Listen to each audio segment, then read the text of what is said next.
Guys এই ভিডিওগুলো দেখলে আপনার মনে হুশ উড়ে যাবে। আসসালামু আলাইকুম ভাই, আমি টিকটকে নতুন, আমিও কিন্তু আজকে থেকে টিকটকার, ঠিক আছে?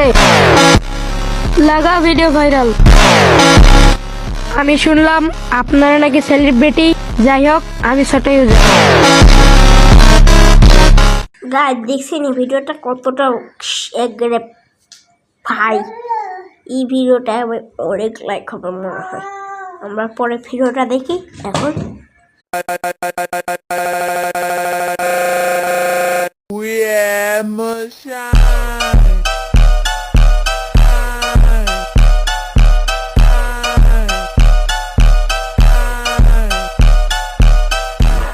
গাইস দেখলেন ভিডিওটা কতটা ফানি হয়েছে, কতটা সুন্দর হয়েছে। দেখি এটাতে কয়টা লাইক এই পরে ভিডিওটা দেখতেছি। পরে ভিডিও